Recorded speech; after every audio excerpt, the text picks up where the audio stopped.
Okay,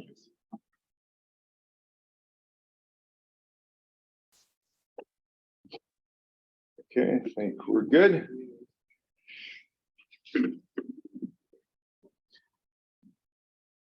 All right, I want to hear questions you guys might have. Questions about homework due Thursday. That's coming up soon.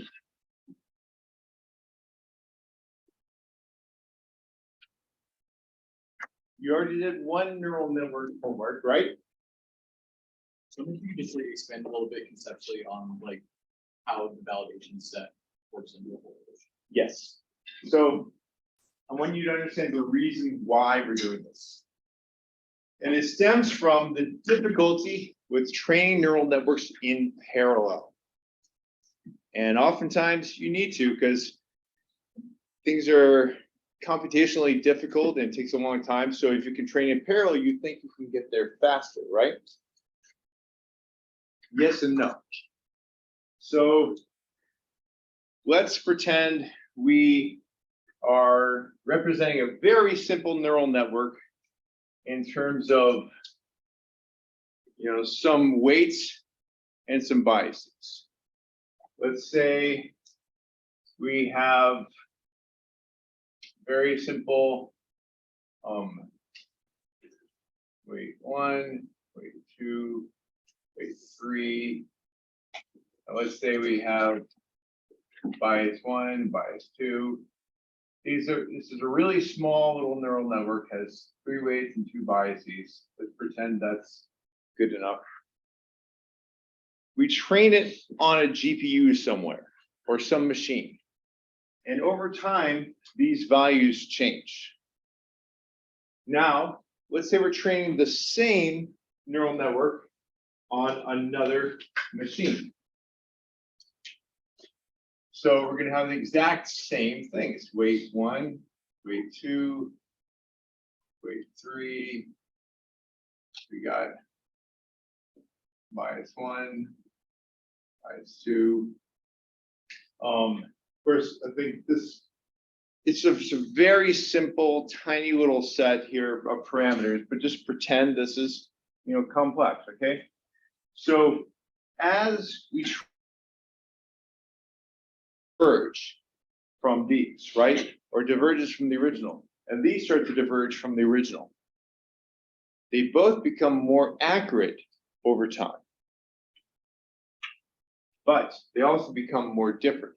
They started off the same, but later on down here, we have, after n training steps, we have a new W1, W2, W3, new bias 1, bias 2.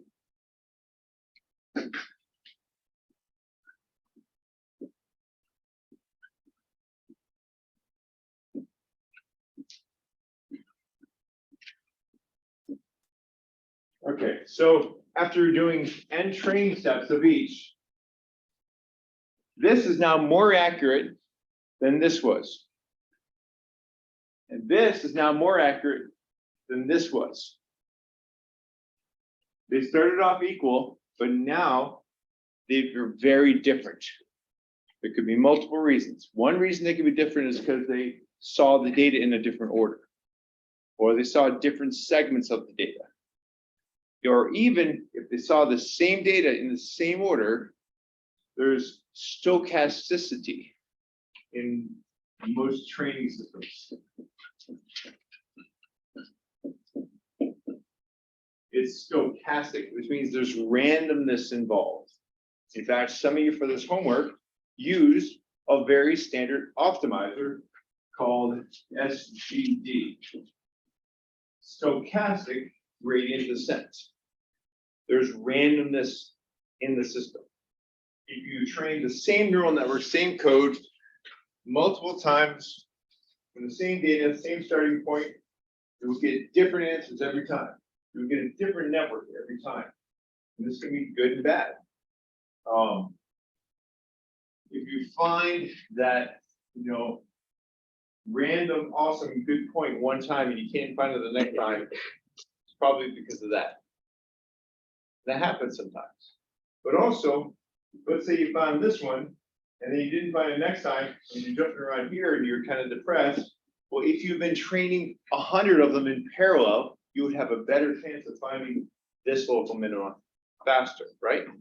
That's part of why you would do it in parallel.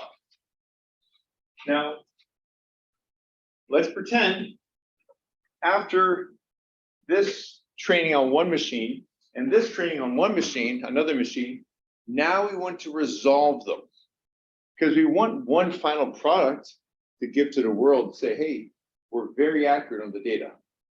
I mean, a simple thing, you can just choose one, just choose this or choose this one. Another method is to average them. So you get, some new, weight 1, which is an average of this one and this one, and weight 2, which is an average of this one and this one. What bad might come from that?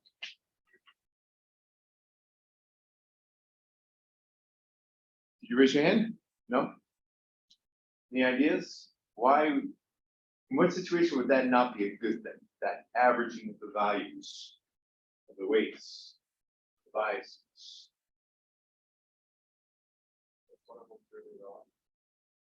If one's really wrong, actually it'll take out the wrongness, right? A little bit. It could mess with some specific thresholds. It could. The way I want you to think of things is that the neurons inside it, they don't know the outside world. Their whole world is their own inputs. And if we had, 2 layers of weights, if we had another layer with, weight prime 1, weight prime 2, weight prime 3. Imagine there's another layer. Each one of these neurons, its whole world are the inputs that come into it, right? So the training on that first layer is going to be its world. The outputs from those first layer neurons is how it judges, how it carves up the existence into, positive and negative things. Back to the simple one, just think about these biases. You got 2 output neurons, let's say.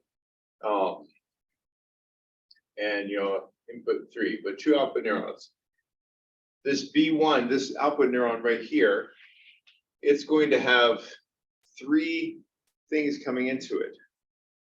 And it decides whether or not it's going to give, value above 0 or below 0 based on that. Now let's pretend you had some system. I'm going to redraw this, I think it'll be easier. I'm going to draw with 2 layers.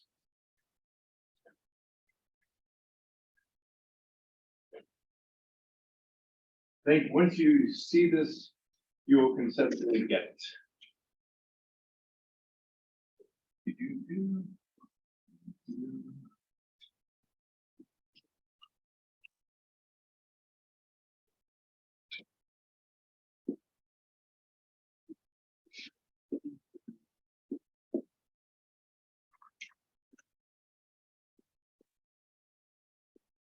Okay, so let's say they start off the same, we train them, and after a while, they're very different.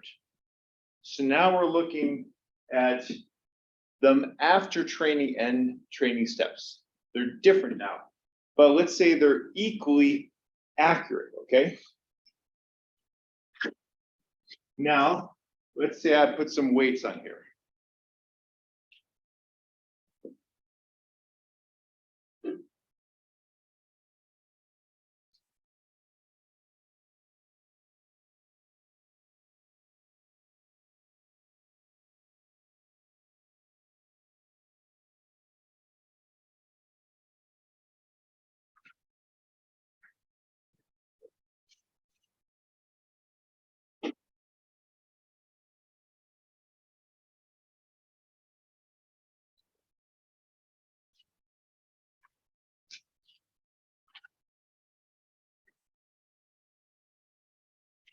Okay, now biases I'm just leaving out for a moment. Let's pretend we've now trained two little neural networks that are both pretty accurate with these given weights. If we average them,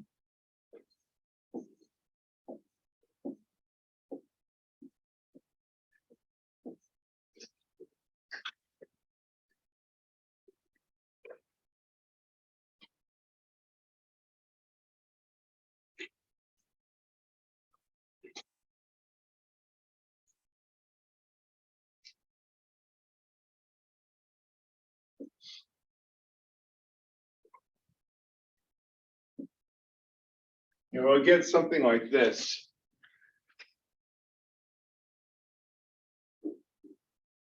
If both of these were performing the same function, you get some vector comes in here and some single number that comes out here. What you're ending up, what you have inside is information flowing through it. And like so this neuron right here, it's getting a negative signal from here and a positive from, actually I didn't draw all the connections. Imagine I drew all the rest of them. We'll just focus on a couple of things. So this neuron is expecting a positive signal from there, maybe a negative one from there. And it's going to do its part. Like let's say,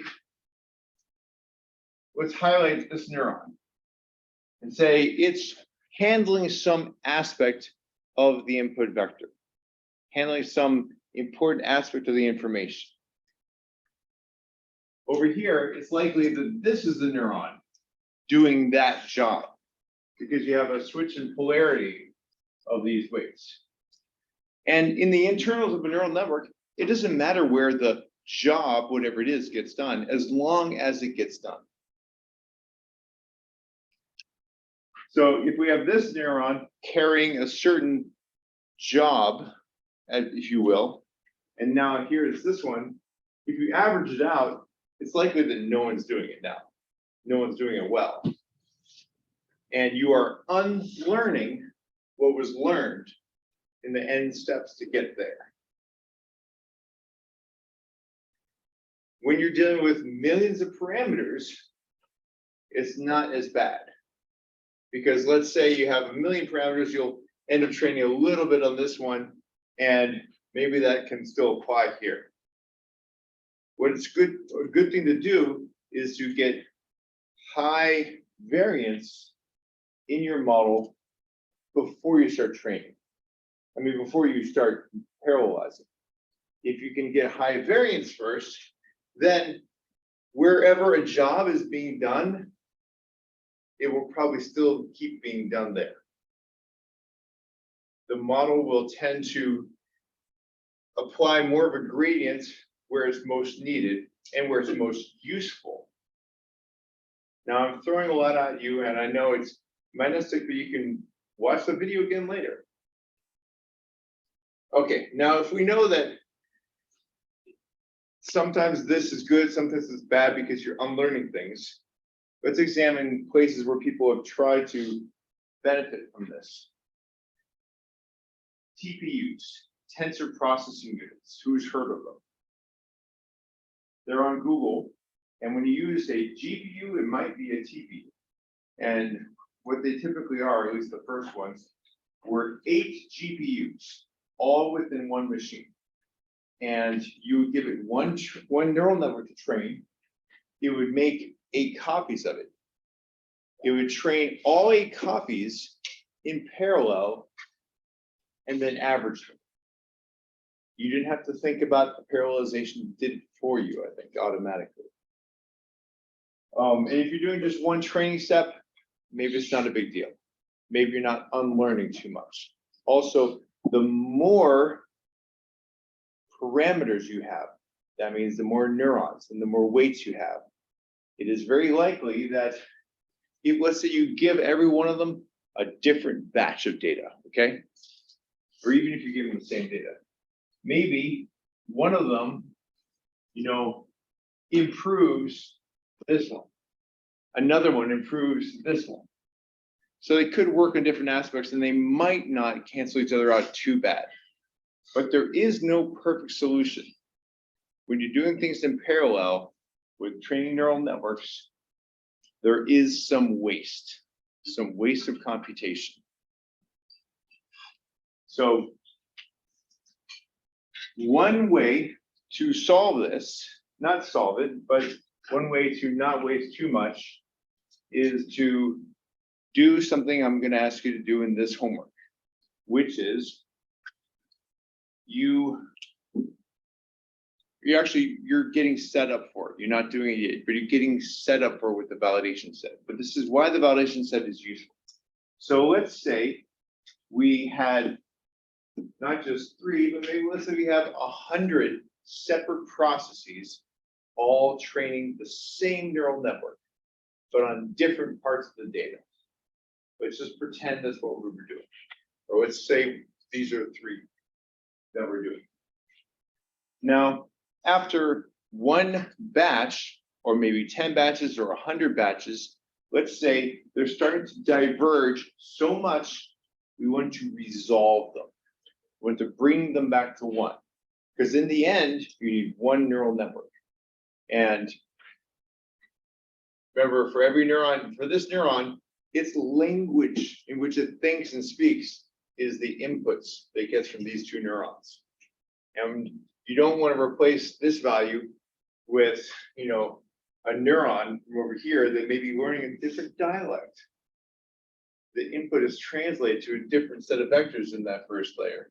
So we need to resolve them. We need to have these things that are independently growing off in parameter space and bring them back and resolve them. So one way to do that is we get a directory somewhere. And you put all your models in the model directory. So you're saving all these model files. In PyTorch, it's the PTH file. Some people in TensorFlow use H5 files. There's other kinds of files, but choose one. You're saving your model files. And you need to learn, this will be not for this Thursday, but for the next one, you're going to need to learn how to save a model file and then reload that model file and show that it has the same accuracy it had when you saved it, first of all, and then train it some more. And then save it again. So let's say you have these 3 models of training. And this one finishes some set of batches and you want to save the model. So you just save a model in this model directory, but how do you name it? What we can do, you could just give it the name of your program, but then when this one saves in the same directory, it's going to overwrite it, right? So let's put some extra information in the name. What do we want to know about that model? What's the most important thing to know?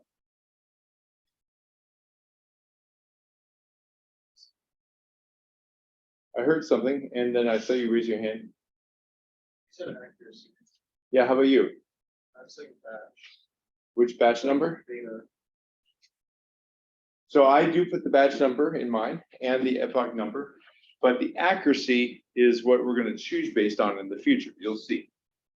So let's say this one saves a model, and it's just model, and it gives some accuracy number, and then this one saves a model, and it's some other accuracy number. Then this one saves a model, and it's some other accuracy number. Then it's this model's turn to say, you know what? I'm going to begin my next epoch or set of batches. I can just keep going with what I have, or I can go to the models directory and get the best of what we currently have. Who here has ever played golf? Who here has played captain's ball in golf? If you're out with some friends, maybe there's 4 of you, one of you, hits a really good drive and everyone else is in the weeds. Just forget about those other ones. Let's start from where my good friends start, hit. That's captain's ball. That's kind of what's going on here. Let's say this one gets lucky and gets 40% accuracy right off the bat. These 2 models, or these 2 neural networks, can then say, you know what? I'm gonna start off from here. I'm gonna use this now. And now they're all three diverging again, but from a better place. And then the same thing happens after that, and the same thing happens after that. Think about the way ants work.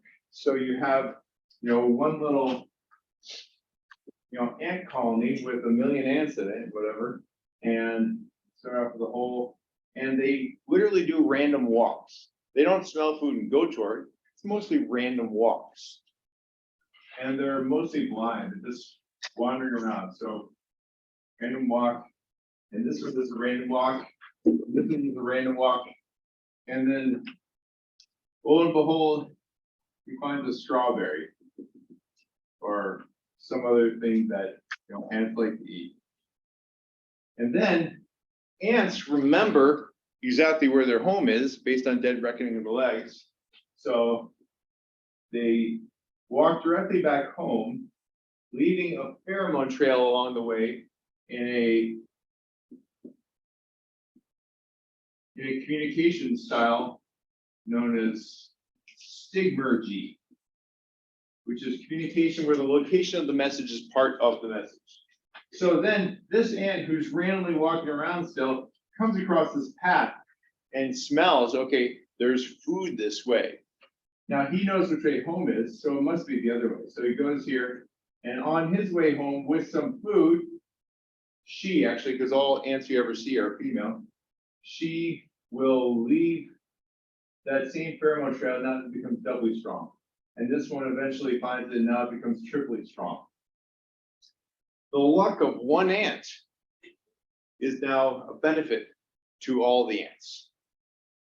If you're wandering around a high dimensional space that's not convex, and you randomly get lucky and find some local minimum, you want the other neural networks you're training to get lucky too. So you find that lucky spot, then everybody starts here, and they try again from there. Then one of them gets really lucky, even luckier, and then you all start from there. Or let's say maybe no one gets lucky. So then you all start over again from the best known spot so far.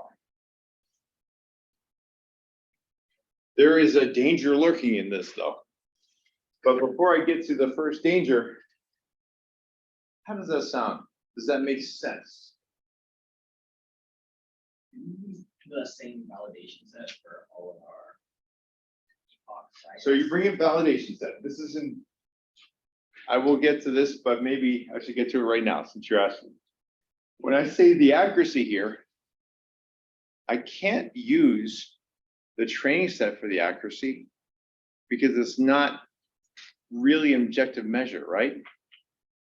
And you shouldn't use the test set either, because then you're not holding out your test set till the end. Merely by selecting models based on how it does on the test set is like cheating. You're using the test set and then later on you use the test set? No. So you use the validation. The whole reason for the validation set in this scheme is to compute this number that you save the model with. That's the whole purpose. Because you're not training with it, so it's a little bit objective. So you're not randomly splitting the training set. Or you do randomly split all at the beginning. Right, but you don't split it.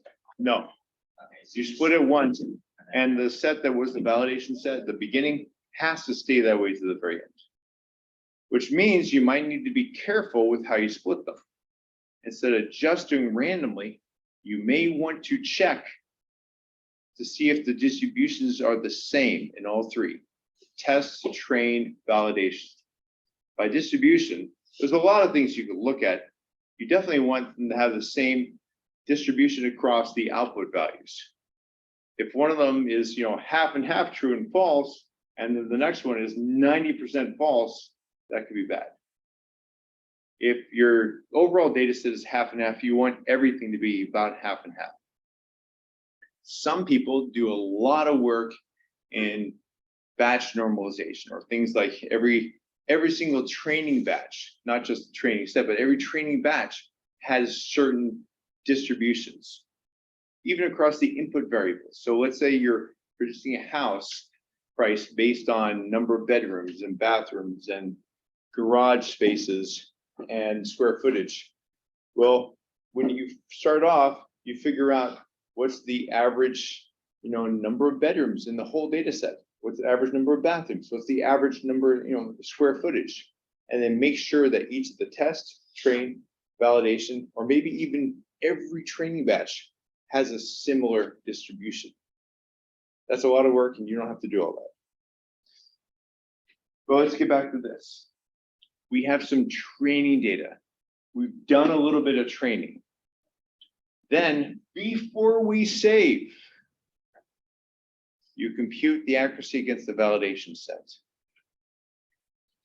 Then you save the model file, and part of the name of the file, this is actually a directory with files under it probably, but part of the name has the validation accuracy in it. Now, there's a lot of ways to do this, and there may be some tool out there that does this kind of stuff automatically behind the scenes, who knows. I would rather you guys learn to do it on your own first. And remember, this is just one way to do parallel neural network training. There are other ways.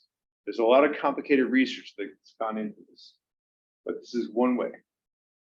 So, validation accuracy here. Or you can do loss, in which case the best is the lowest number, right? That's another way to do it. But you're doing it against the validation set. And this models directory becomes a well from which you can draw the best known settings. If you have, 100 parameters, then each one of these is a point in a 100-dimensional space. And you're never going to explore a 100-dimensional space. So you're popping around it, looking around it.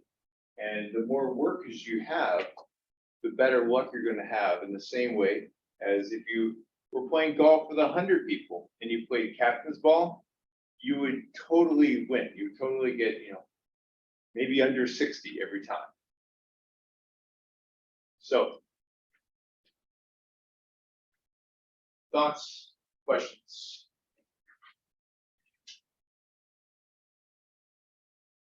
No, okay.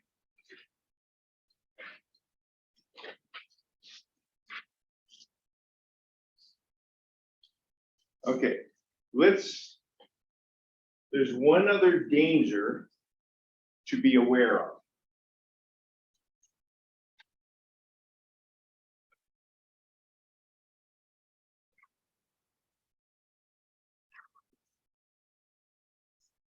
And this applies with training on one CPU or one process at a time as well. Let's say we're exploring a space that's very non-convex. And this is your loss function based on some variable. And you start training with some, very high learning rate. And you start to go down here and then you go here. And this is the best one you found. You have, 3 different ones or 10 different ones. They've all gone different places, but this one was lucky and found here. Now it's your second epoch or your third or your 10th epoch. And maybe you've lowered the learning rate a little bit. And you're going to just explore around here. And from then on, no matter how many processes you have running, you're still stuck in here.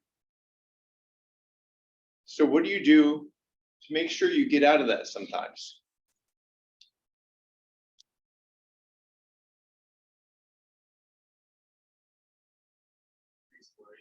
Yes, increase the learning rate. Another thing you can do is not always choose the best model. Like if you have a bunch of models saved and you have one with 0.9, 0.92, 0.7, 0.63. Let's make the 93 so they're still in order. The temptation can be to always get the best one, but maybe sometimes you want to randomly choose, just in case. and randomly bump the learning rate back up and see if it gets better. Maybe we'll get lucky and pop over here. So sometimes the neural networks I've trained, I do that kind of thing where I watch it, slowly stop learning. It doesn't get any better. It doesn't get any better. Maybe I need to shock the system a little bit. Now, one of the hardest things to know is what is the right learning rate? What is the right way to search the space? What's the right optimizer? Do I use SGD or Atom or whatever? And there's a ton of other things you can try out. And the answer right now is there is no formal engineering theory that tells you what are the right hyperparameters. For now, you can follow tutorials, see what other people did, but just try stuff out. Try it out, see if it fails. Try something else, see if it fails. Try something else, see if it fails. Now, one of you came to me in office hours with a data set and a model, and the model kept predicting the same thing again and again, no matter what. And it wasn't getting better. And let's say you had the values, all over the place, and the model, like this. Let's say values all over the place, and model just predicted, almost the same number every time. So you get, it was minimizing this error. It could be the squared or the regular error, but it was minimizing that. But in the model's world, there actually was no linear relationship. Maybe it's just a cluster. And maybe after training, the model was learning that the signal's not there. And this data there's just no way to predict with it, with a neural network. That's possible. That happens a lot. So the way you know if that's happening is get another data set that people have had success on without too much difficulty. And then use that. See if your code, as it is, as much as it can be, without as few changes as possible, see if it works. Oftentimes, what I've had to do is I write from scratch, I make my model and it doesn't work at all, and then I have to go back to something else someone else has already done. Some code that's out in the web and some data for which that code works. Set up exactly as they set it up. Then change it one line of code at a time until I make it look like what I was originally doing. And sometimes I find the one little error I forgot about, or the one little thing I forgot about. Sometimes I don't. So the most frustrating times are when I did a whole long process and I get it working. And then I look back at my original code unchanged, and that works all of a sudden for no reason. That has happened to me multiple times, and it's frustrating as anything. So the larger lesson is don't get too frustrated, just keep going. All right, thank you for the talk about spiking neural networks, because I believe they will be a big thing in the future. And there's a lot of interesting stuff going on in neurons that nobody understands yet. But biomimicry is how we got here so far. Artificial neurons are basically just simple neurons. We tried to mimic the idea of neurons, right? So we're doing biomimicry. We need to take that biomimicry to the next level. And there's a whole lot of math in the functions and the shapes of these response lines. And understanding what's going on in a neuron, when it's at its best, it's ready to fire. And it can't fire during that refractory period you talked about, because it has to be, if you take, some neuron, there has to be a difference in the voltage between the inside and the outside. I think it's about a 50 milliamp or something like that. the way it achieves that difference is through 3 passageways. You'll have a passive opening that only sodium plus can go through. Another passive opening, think of these like little tubes that calcium plus can go through. No, potassium.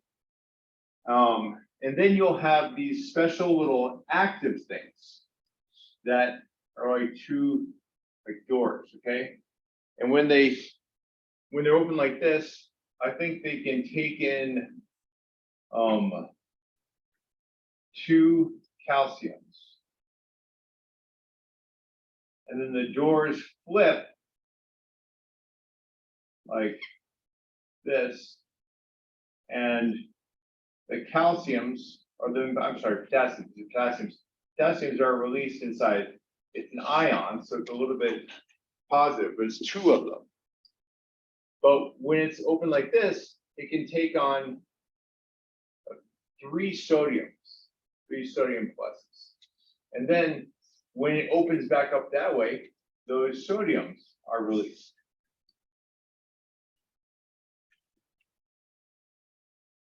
So if I got this right, if I remembered it, you're ejecting 3 positive ions and inputting 2 positive ions with every of that mechanism.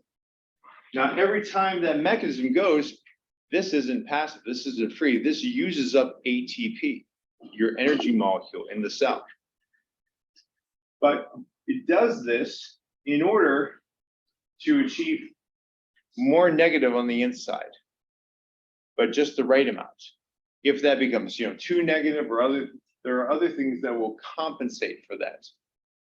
But it's trying to stay in this unstable state where it's just about to fall, in a sense. It's just about to fire as a neuron. It just needs the tiniest of kicks, right? And the tiniest of kicks will come from all of its inputs. There's a lot of other stuff going on, though, that no one understands yet. Who here has heard of planaria? Planaria are maybe the simplest creature that you might say resembles us a little bit. Well, it's a flatworm. It's got a couple eye spots. It actually has neurons. There's a kind of basic nervous system. It goes, it's around here, centered here, and it goes down the spine. The fact that it has bilateral symmetry and a nervous system makes it in some ways one of the most ancient things that relates to us. It's similar to our body plan. At least it's bilateral symmetry and has a nervous system, and cephalization, which means a lot of neurons up here. You'd be tempted to think that this thing has its thoughts here and its memories, right? But they've done weird stuff. Turns out planaria are really durable.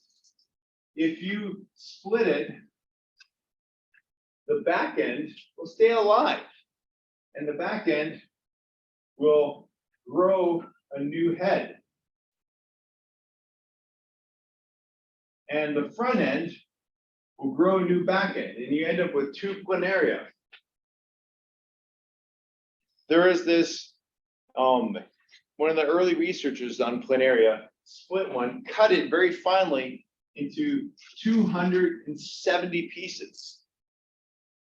Every single one of those pieces survived and became a new planaria. How on earth, right? When these things multiply, they can do so sexually, but they usually do so by splitting, just like a bacteria would, right? But it's a multicellular organism. Some of these planaria have been splitting over 400 million years. So in some sense, you can point to a planaria and say that thing has not died in 400 million years. It split half of its body off and that became another thing. But this thing right here has been alive. This multicellular organism has been alive for 400 million years. Now, here's the cool part. They can train them to do things, simple things, like follow maybe a chemical gradient or avoid an electrical charge. So here's what they did.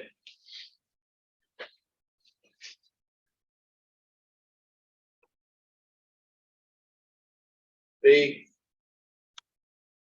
took some planaria and they trained them on some task. Then they cut off their heads. The heads grew back. Those new planaria still did the task. The training wasn't stored somewhere in their brain or their head. It was stored somewhere in the back of the body. There was another experiment, I think it was done on slugs or something like slugs instead of planaria, where they put them in a blender. They put them in a blender, then they extracted RNA from the blender. Then they inject that RNA into other beings of the same type, I think they're slugs. They do the task. The training for that task, that simple task, whatever it was passed on through RNA.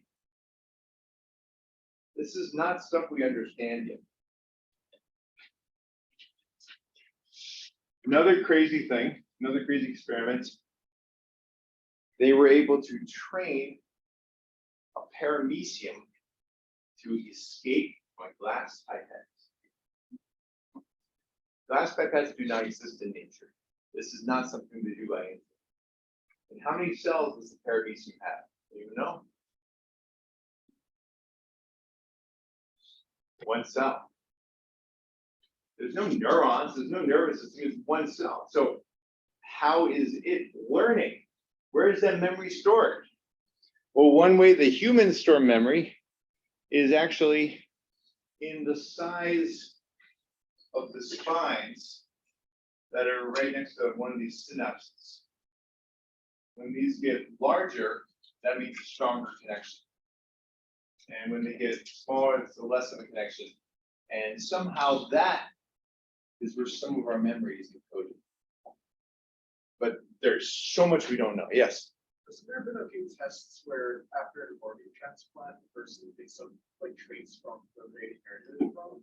I've never heard that before, but if you send me a link, I'd be fascinated. I'd be fascinated. All right. Now, we're finished with this. Any questions before we jump on to the next thing? All right. Let's talk about cross entropy.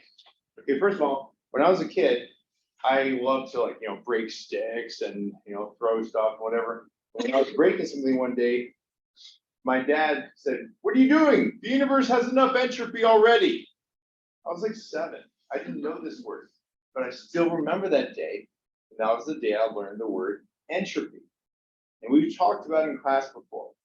Entropy is disorder, right? We're going to learn a little bit more specific definition. It is the number of microstates consistent with a macrostate. Easy example. Highly unlikely for the air molecules in a room to organize themselves this way. This, much more likely. We could define these as macrostates, right? There's a macrostate where all of the air molecules are spread out through a room. And there is a macrostate where they're all condensed in one corner.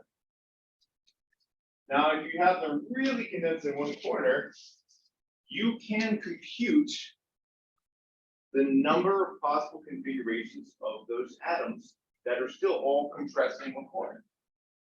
And if it's a continuous space, you'd be doing an integral over that volume. That integral would get bigger if you increase the volume, right? the number of possible states now increases. The number of possible configurations of all those atoms. If you expand to the whole room, that's the biggest it could be, right?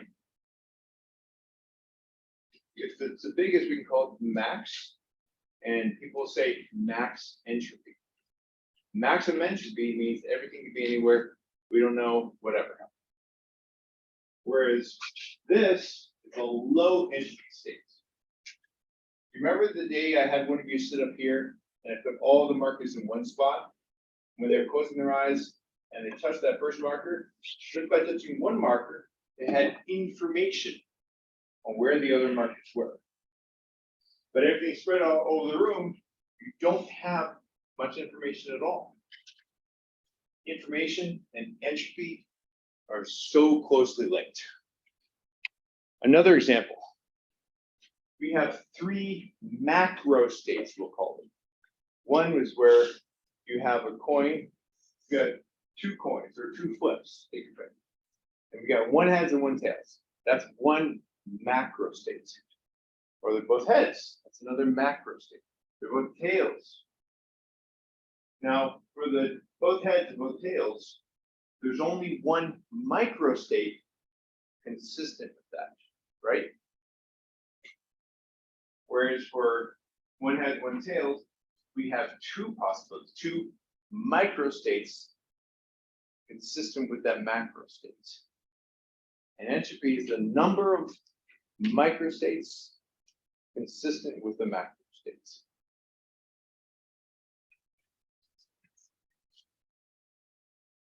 If you have more flips or more coins, you start to see a pattern emerge. All heads or all tails is always one possibility. But in the middle, you start to get more and more. So we can now categorize these macro states in terms of how much entropy they have, right? Which macro state in this table has the most entropy?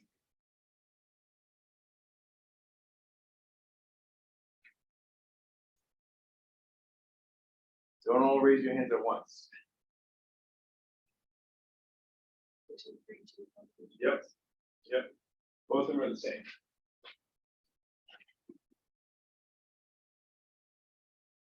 All right, and of course, if you go up to more numbers of coin tosses, same kind of thing happens. Okay, now let's look at some math. Yay. H often means entropy. And what I told you last time, think of it as P log P. P log P. P log P. Probability of X times the log of probability of X. Simplest way to think of it. Now, one part of it we call information. This will be the information content. We can pull that out as a separate thing. We're going to look at some examples and it might sink in. But one thing I want you to always be aware of is that when dealing with logs, the math is kind of funny, where something can go into the denominator and that changes the sign. The log of something is the same as the negative log of 1 over that thing. It's a funny thing, just keep that in mind, because some days when you're looking up entropy, you'll see this equation. Other days, you'll see this one, where it's no longer negative, but now you got something in the denominator.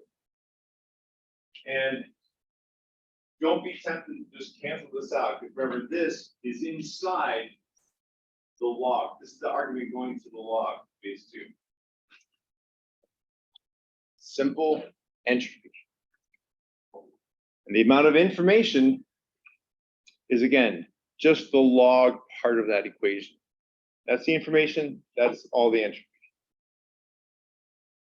So remember how some situations have more information than others. If you have low entropy and all the markers are together, in that situation you have more information and less entropy. Okay. Who remembers this example? All right, I want someone to speak it back to me. What's going on here? What am I talking about?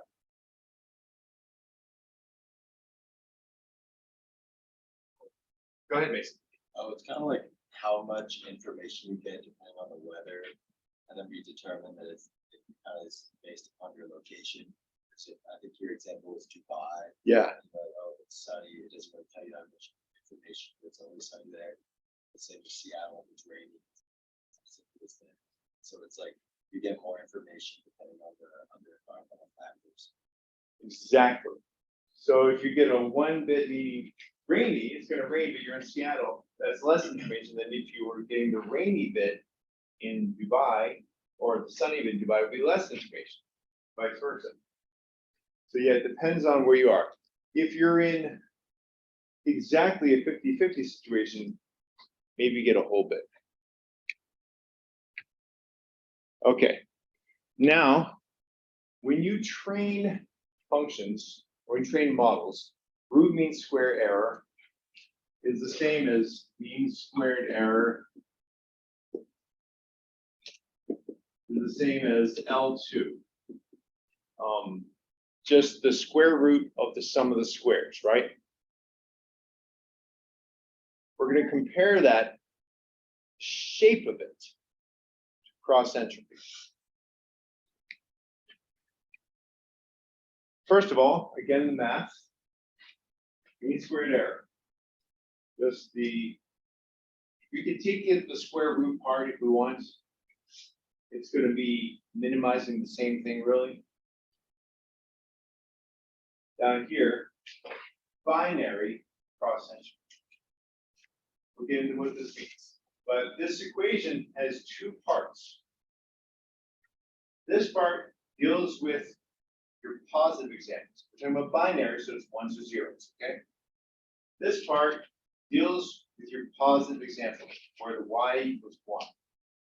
Here, we can leave this in there, because if y equals 1, these are all zeros anyway, right? So we just leave them all in there. For the y equals 0, the negative samples, this part is now 0, and this part is 1. So this is handling two halves of your data set differently. This one handles positive, and you're going to say the loss for the positive examples is going to be 1, which is just, doesn't do anything to it, 1 times the log of the value you predict. So if you predict a 1, perfect, great. What's the log of 1?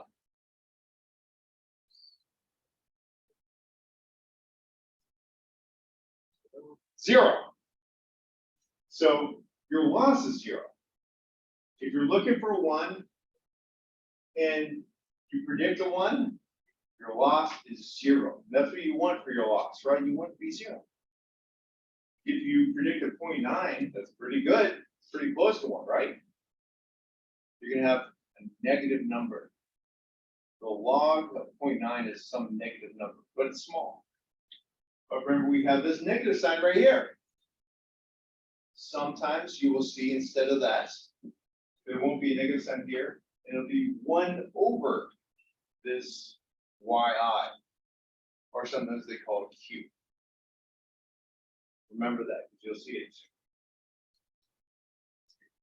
So if our answer is 1, we want a 1. Now, over here, very similar, very easy for you guys to understand. Now I know you're so happy you understand this semi-ugly math equation. If your answer is a 0, well, this becomes 1. So it's just 1. So now we're just looking here. I'm trying to get a 0, right? Trying. Because the real answer is 0. Let's say I predict a 0. I'm perfect. Then I'm doing the ln of 1. How much is the ln of 1? 0. So our loss is 0. Good job, guys. What if we're trying to predict a 0 and I get a 0.1? Well, then I'm going to get a 0.9 here. And we already determined, anything below 1, it's going to end up with a negative value here. And that makes it a small positive value. So the whole idea is that no matter whether it's a 1 or zero you're trying to predict. If you're close to the right answer, your loss is low. Same thing as originally up here. If your y prime or y hat is close to the true y, then this will be a low value, right? The closer they are, the lower that is. So in both cases, if they're close, it goes to zero. If they're far, it gets higher. Question for you. Out of these, as they get more wrong, which one gets high quicker?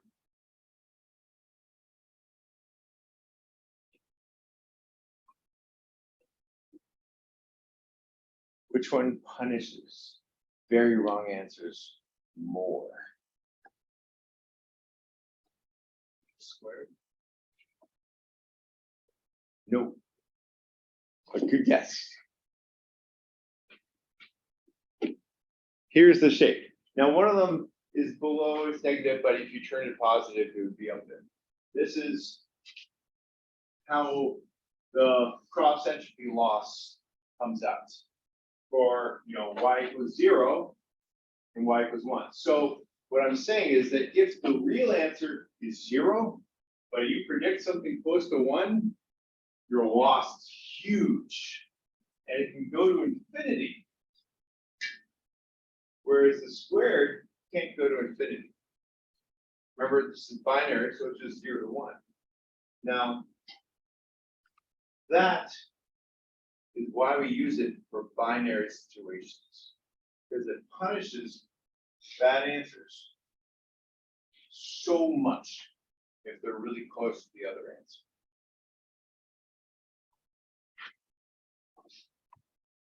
Now, if we're talking about binary cross entropy, but here I have 3 classes. So what's going on? How do I make binary cross entropy work for this trinary problem?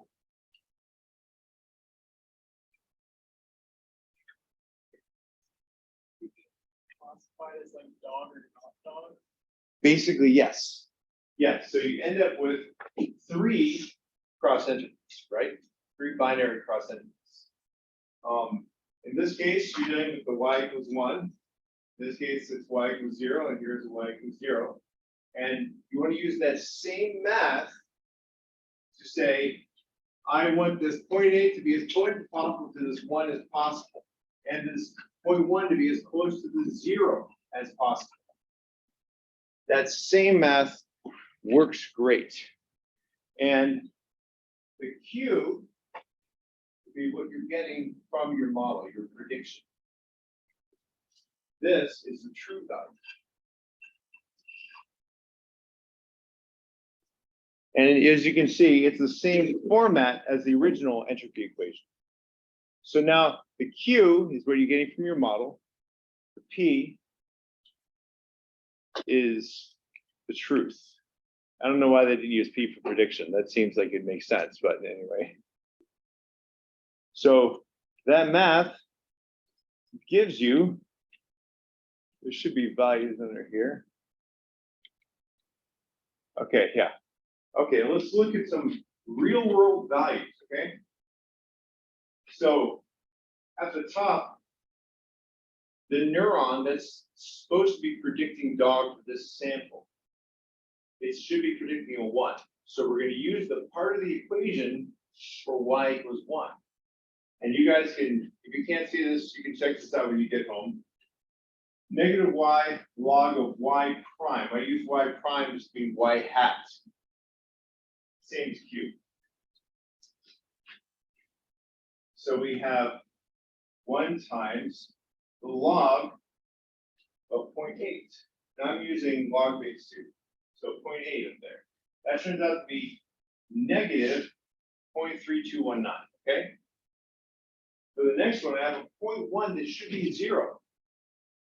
Now, since it's one of the negative examples, I use y minus 1, which of course resolves to 1, times the log of 1 minus y prime.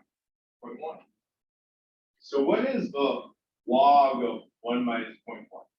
Turns out to be negative 0.1520. So all in the same thing for the bottom one. Because the sum of everything, because we're taking the sum, is 0.62592, negative actually, but I want to take the negative sum. So I end with 0.62592. That is the loss associated with this specific training sample. That is how you do cross entropy loss. Questions? Aren't you grateful that someone else coded this so you don't have to actually do it from scratch? All right, cross entropy is always bigger than entropy or equal. And remember, that first section is the information content, and then the other is the probability distribution on the real truth values. This is one way to code that equation. If y equals 1, do this. If y equals -1, do that. Or 0, do that. Now this is a very interesting little thing to keep in your bag of tricks. KL divergence. Kolbeck-Leibler divergence. And it's another loss function you might want to use someday. And if you see, it's doing different stuff. You've got the sum of some things, you know. You've got your prediction times the log of your prediction over the true value. The two guys who thought this up were really smart. And just keep that in the back of your head. It's one of the tricks you might want to try someday. KL divergence. And I see we are out of time. Thank you very much, everybody. See you next time.